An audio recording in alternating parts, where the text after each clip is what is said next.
So these are called Tangzu Warner in-ear monitors, and if you're planning to get these, so these are available in two variants. The one that I have is called Tangzu Warner SG, priced at 1529, and the other variant is called Tangzu Warner SG Studio Edition, which is priced at 1679. From a price point of 16 or 1700 rupees, you can already see that the box contents inside these are really very interesting. So you have the silicone cloth to clean the monitors, then you have the monitors on the top, and when most companies throw away the cables and silicone ear tips simply into the main box, in this case they have included two separate boxes inside the main box just to give you a slightly premium unboxing experience. The cable provided here is really very sturdy and feels premium at the same time, and it's really a very good quality cable, and considering the price point and also what other brands are offering you, I believe this is one of the best looking cable. Also, this white silverish cable goes on very nicely with these white colored in-ear monitors, and company has also included these silicone ear tips in plenty of size and colors so that you can mix and match the way you want. Now, talking about the build quality, the monitors are made from resin and these are very comfortable and very lightweight. This color that I have is white, and it is more like a transparent white where you can see all the internals and drivers inside. Now, talking about the color, so this white variant particularly is tuned more for movies and music, and there is a black color variant which is tuned more for business use, like mainly for calling. I really had no idea where picking up a certain color would create such a difference, but this is what Tangzu has mentioned on their website. So just be careful if you're making your purchase. And also recently they launched a green color variant which doesn't say anything like that.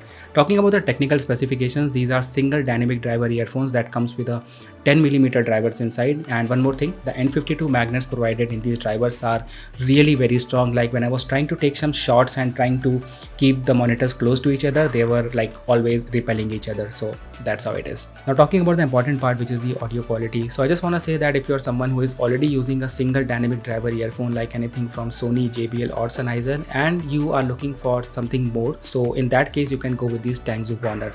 So I would say this is more like a improved normal dynamic driver earphone.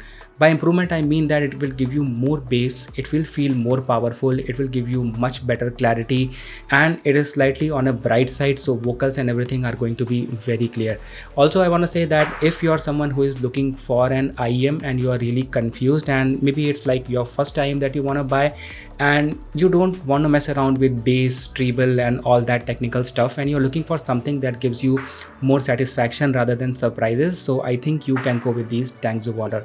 Also, I want to say that at a price point of 1500 rupees, there is a lot of competition here.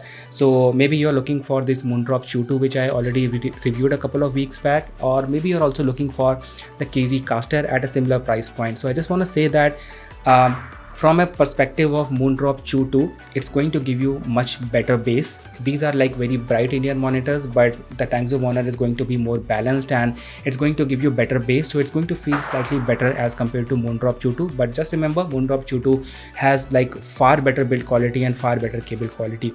And if you're looking for the KZ Caster in the similar price point, so I just want to say KZ Caster slightly needs a better input. Like if you have a computer and you already have a DAC, then in that case you can go with the KZ Caster, because recently I've realized that they need a better quality input. I'm going to make a comparison video on all these IEMs under rupees 2000 rupees shortly, but as of now, that is what you need to keep in your mind. Overall, I want to say that if you want to use these IEMs primarily with your smartphone, so any smartphone would be able to drive them very nicely. You don't need any sort of DAC or high quality input to drive these. Overall, the sound coming out of these is very lively and signature is smooth.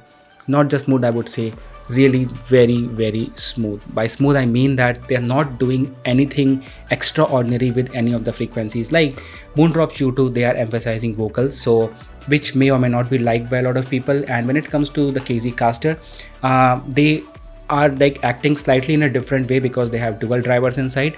But when it comes to the Tangzu Warner, it has nothing of that sort. So overall, the sound is very much balanced.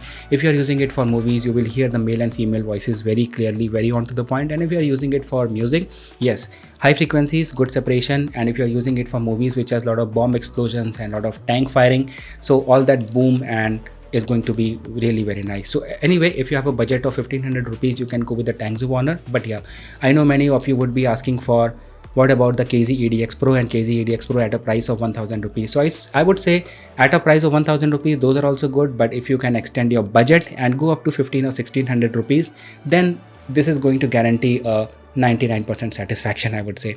Anyway, I hope you like this video. Thank you so much for watching. Make sure to subscribe and drop your comments in the comment section below, and soon a comparison on all these IEMs will be coming. Thank you.